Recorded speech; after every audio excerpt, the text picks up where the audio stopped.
नेपाल की। जान बचाकर भागे चीनी कठपुतली ओली का सनसनीखेज दावा।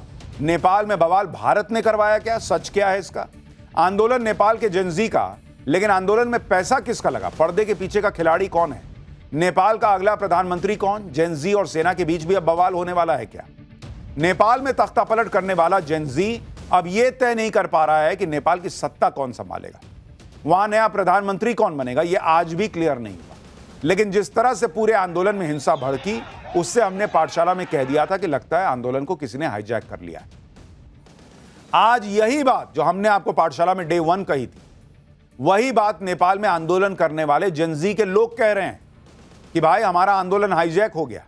जेनजी की तरफ से कहा गया कि हिंसा और आगजनी में जेनजी से जुड़े लोगों का कोई हाथ नहीं है, आंदोलन को मौका परस्त तत्वों ने हाईजैक कर लिया है।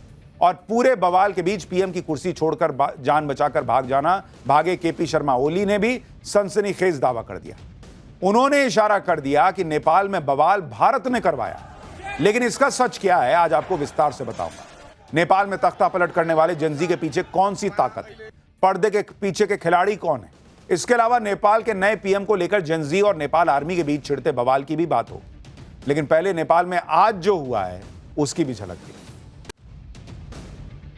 नेपाल में तख्ता पलट हुए 2 दिन हो चुके हैं, लेकिन अंतरिम पीएम पर सहमति नहीं बन पाई और इसी को लेकर आज नेपाली आर्मी के मुख्यालय में मैराथन बैठक चली। इस बैठक में पीएम के नाम को लेकर तो कोई फैसला नहीं हुआ, लेकिन जेनजी के आंदोलनकारी पीएम के नाम को लेकर 2 गुटों में बंट गए। बैठक के बाद सेना मुख्यालय के बाहर दोनों गुटों में हाथापाई तक हो गई। झड़प से पहले जेनजी के नेताओं ने प्रेस कॉन्फ्रेंस की, जिसमें आंदोलन को तोड़ने की कोशिश करने का आरोप लगाया था।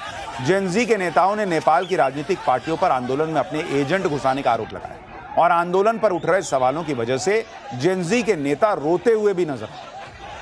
लेकिन कैसे ये जेनजी के लोग आपस में भिड़ गए, उसकी तस्वीर आप देखिए। जेनजी आंदोलन में यह बिखराव तब दिखना शुरू हुआ जब नेपाल के पूर्व पीएम केपी शर्मा ओली के नाम से एक चिट्ठी सोशल मीडिया पर वायरल हुई और नेपाल में हुई क्रांति का ठीकरा भारत पर फोड़ने का प्रयास हुआ।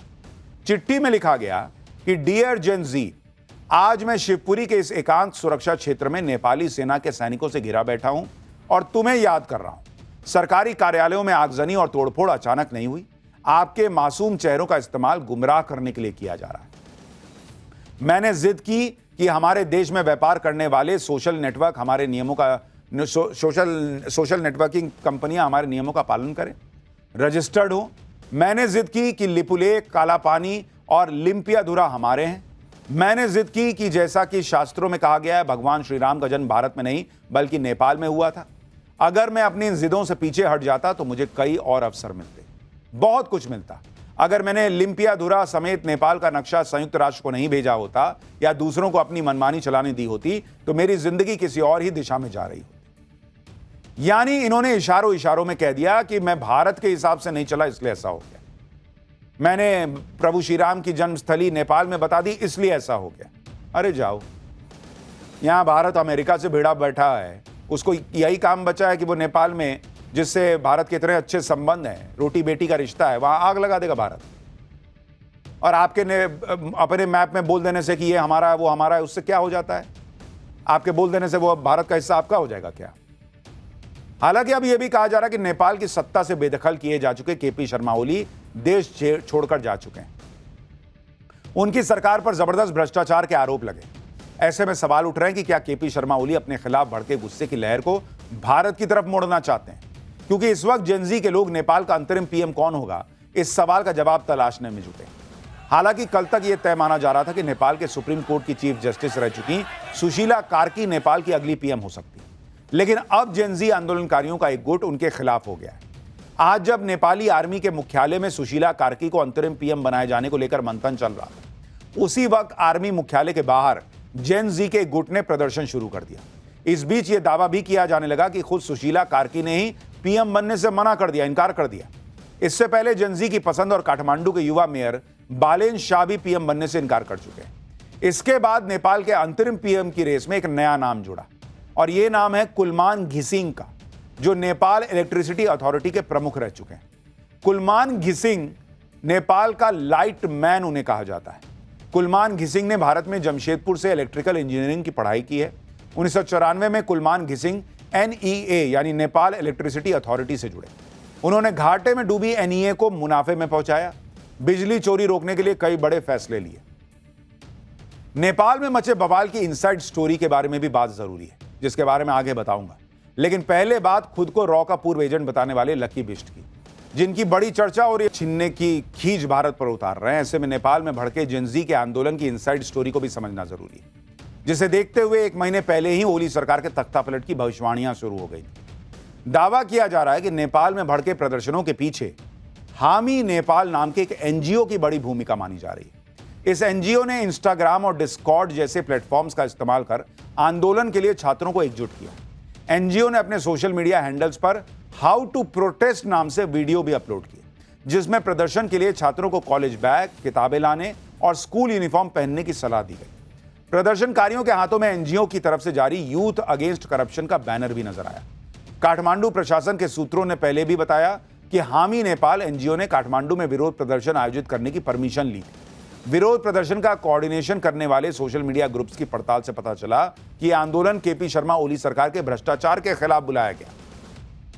इन सोशल मीडिया ग्रुप्स पर बेरोजगारी और असमानता के खिलाफ पोस्ट अपलोड की गई। नेपाल के युवा इंटरनेट यूजर्स का आरोप था कि राजनेताओं और मशहूर हस्तियों के बच्चों को लग्जरी सुविधाएं मिल रही हैं, जबकि आम लोगों को बुनियादी सुविधाओं के लिए भी संघर्ष करना पड़ रहा है। पड़ताल में यह भी पता चला कि आयोजकों को विरोध प्रदर्शन के दौरान हिंसा की आशंका पहले से थी। 20 से ज्यादा आंदोलनकारियों की मौत के बाद गुस्सा ज्यादा भड़क गया। मौत के लिए सुरक्षा बलों को जिम्मेदार बताया गया और सोशल मीडिया हैंडल्स पर प्रधानमंत्री समेत दूसरे मंत्रियों के घरों में बोतल बम फेंकने की चर्चा होने लगी। एक यूजर ने तो आंदोलनकारियों की मौत का बदला लेने के लिए मशीन गन तक की डिमांड कर दी। इसके बाद नेपाल के मंत्री प्रदर्शनकारियों के निशाने पर आ गए। किस तरह नेपाल के संचार मंत्री प्रदर्शनकारियों के सामने जान बचाने के लिए हाथ जोड़कर खड़े हैं और उसके बाद भी उनके घर को आग लगा दी गई, उसकी तस्वीरें आप देखिए। अब आपको यह भी बताता हूं कि जेनजी के जिस आंदोलन की वजह से नेपाल में 48 घंटों के अंदर तख्तापलट हो गया, PM और मंत्री जान बचाकर भाग खड़े हुए, पूरी तरह से उथल पुथल मच गई। सोशल मीडिया पर उस आंदोलन को खड़ा करने वाले NGO हामी नेपाल पर आंदोलन के लिए विदेशी फंडिंग लेने के आरोप लग रहे हैं। हामी नेपाल को नेपाल की ही बारबरा फाउंडेशन से कई बार फंडिंग मिली। हामी नेपाल NGO को नेपाल में ऑफिस स्पेस भी बारबरा फाउंडेशन ने दिया। इसके अलावा कई दूसरी विदेशी संस्थाओं से भी करीब 20 करोड़ रुपए की फंडिंग जुटाई गई। हामी नेपाल के तार ऐसे लोगों से जुड़े हैं जिन पर खुद भ्रष्टाचार के गंभीर आरोप हैं। NGO हामी नेपाल के मेंटोर माने जाने वाले दीपक भट्ट पर आर्म्स डील में फायदा उठाने के आरोप हैं। इसी तरह हामी नेपाल के फाइनेंशियल सपोर्टर साहिल अग्रवाल को कोविड के वक्त थर्मामीटर की ब्लैक मार्केटिंग के आरोप में गिरफ्तार किया जा चुका है। किसी देश को अस्थिर करने के लिए NGO को होने वाली विदेशी फंडिंग कितनी खतरनाक हो सकती है, इसे भारत के नजरिए से भी समझना जरूरी है, क्योंकि भारत में नेपाल, बांग्लादेश या श्रीलंका जैसे हालात बनने से रोकने के लिए जब PM मोदी ने एक्शन लिया, तब एक इकोसिस्टम इस पर सवाल उठाने से नहीं चूकता। जैसे साल 2019 में मोदी सरकार ने बताया था कि 2014 से 2019 के बीच संदिग्ध विदेशी फंडिंग को लेकर 14,500 NGO को बैन किया गया था। इन NGO पर फंडिंग लेने में नियमों की अनदेखी का आरोप था। इसके अलावा एंटी इंडिया प्रोपेगेंडा फैलाने वाली कई संस्थाओं जैसे ऑक्सफैम, एमनेस्टी इंटरनेशनल इंडिया पर विदेशी फंडिंग से जुड़े आरोपों पर एक्शन हुआ। अब यह भी देखिए कि CA प्रोटेस्ट के दौरान 2020 में दिल्ली में जो दंगे हुए, उनकी जांच के दौरान पुलिस ने दावा किया था कि आरोपियों को ओमान और UAE जैसे देशों से फंडिंग मिली। यही नहीं, CA प्रोटेस्ट से जुड़ी संस्थाओं को भी सऊदी अरब, UAE, ओमान और कतर से फंडिंग मिलने का आरोप लगा, जिसका दावा पुलिस ने चार्जशीट में भी किया। इसी तरह 2022 में मोदी सरकार ने PFI को बैन किया, जिस पर टेरर फंडिंग के गंभीर आरोप लगे। PFI पर खाड़ी देशों से फंड जुटाने का आरोप लगा। दिल्ली और हाथरस में हुए दंगों के लिए भी PFI पर चीन से फंड जुटाने का आरोप लगा। जांच में यह भी पता चला कि दिल्ली दंगे के आरोप भगोड़े जाकिर नाइक से जुड़ते मिले और उनके NGO को मलेशिया से फंडिंग हुई। यानी नरेंद्र मोदी सरकार ने प्रोएक्टिवली काम किया, वरना प्रयास तो कई लोग कर रहे थे, ऐसा आरोप लगता है। पिछले साल ही केंद्र सरकार खुद सुप्रीम कोर्ट में जो हलफनामा दी थी, उसमें बता चुकी है कि इस तरह के NGO विदेश से मिल रही फंडिंग का इस्तेमाल सरकार की योजनाओं के खिलाफ करते हैं। विदेश से मिली फंडिंग की 90% से ज्यादा रकम का इस्तेमाल प्रदर्शनों और उसके लिए लोगों को भाड़े पर इकट्ठा करने में होता है। यह नरेंद्र मोदी का विजन है, जिसका लोहा नेपाल के